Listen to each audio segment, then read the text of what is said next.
से भरपूर होने वाला है। इस बार कहानी में ऐसा तूफान आने वाला है जो न सिर्फ घर की नींव हिला देगा, बल्कि रिश्तों की सच्चाई को भी सबके सामने लाकर रख देगा। कहानी में अब तक आपने देखा कि गहनों को लेकर घर में काफ़ी हलचल मची हुई थी।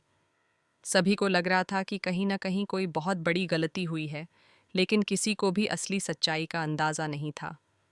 पराग को शुरू से ही कुछ गड़बड़ महसूस हो रही थी। उसे बार बार यह एहसास हो रहा था कि मामला साधारण नहीं है, बल्कि इसके पीछे कोई गहरी साजिश छिपी है। आखिरकार जब पराग को गहनों की सच्चाई का पता चलता है, तो उसके पैरों तले ज़मीन खिसक जाती है। उसे मालूम पड़ता है कि जिन गहनों को परिवार की इज्जत और भरोसे का प्रतीक समझा जा रहा था, वे असली नहीं बल्कि नकली हैं। यह जानकर उसका गुस्सा 7वें आसमान पर पहुंच जाता है। उसे महसूस होता है कि उसके विश्वास के साथ बहुत बड़ा धोखा हुआ है। सच्चाई सामने आते ही पराग का धैर्य टूट जाता है। वह बिना कुछ सोचे समझे माही और गौतम के सामने खड़ा हो जाता है। उसकी आंखों में गुस्सा, दर्द और विश्वासघात साफ दिखाई देता है। वह पहले तो दोनों से सवाल करता है, लेकिन जब उन्हें हकलाते और नजरें चुराते देखता है, तो उसका शक यकीन में बदल जाता है। गुस्से में आकर वह माही और गौतम को जोरदार थप्पड़ मार देता है। यह देखकर माही पूरी तरह घबरा जाती है। उसके मन में डर घर कर जाता है कि अब सच्चाई छिपाना नामुमकिन है। वह सोचने लगती है कि कहीं पराग को सब कुछ तो पता नहीं चल गया। दूसरी ओर गौतम भी समझ जाता है कि अब मामला हाथ से निकल चुका है। वह हालात को संभालने की कोशिश करता है, बहाने बनाता है, लेकिन पराग के सामने उसकी एक नहीं चलती। पराग अब कोई जोखिम नहीं लेना चाहता। वह साफ शब्दों में कहता है कि जिसने भी परिवार की इज्जत के साथ खिलवाड़ किया है, उसे उसकी सज़ा ज़रूर मिलेगी। इसी बीच वह बड़ा फैसला लेते हुए तुरंत पुलिस को फ़ोन कर देता है। घर के बाहर पुलिस की गाड़ी रुकते ही माहौल और भी तनावपूर्ण हो जाता है। पुलिस को दरवाजे पर देखकर माही और गौतम के होश उड़ जाते हैं। उन्हें समझ आ जाता है कि अब बचने का कोई रास्ता नहीं है। परिवार के बाकी सदस्य भी हैरान रह जाते हैं कि आखिर यह सब क्या हो रहा है। पुलिस अंदर आकर जांच शुरू करती है और धीरे धीरे सारी सच्चाई सामने आने लगती है।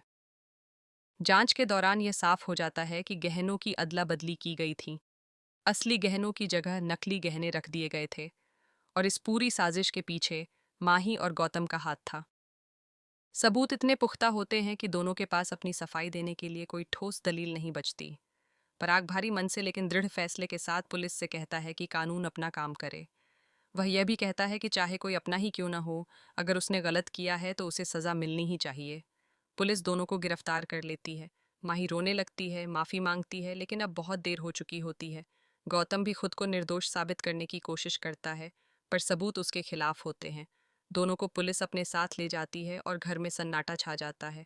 इस घटना के बाद परिवार का माहौल पूरी तरह बदल जाता है। जहाँ पहले हंसी खुशी का माहौल था, वहाँ अब गहरा सन्नाटा और टूटे हुए भरोसे की गूंज है। परिवार के सदस्य सोच में पड़ जाते हैं कि आखिर अपनों पर भरोसा करना इतना मुश्किल क्यों हो गया है। पराग भी अंदर से टूट चुका होता है। उसे दुख इस बात का ज्यादा होता है कि जिन लोगों पर उसने सबसे ज्यादा भरोसा किया, वही लोग उसके विश्वास को तोड़ गए।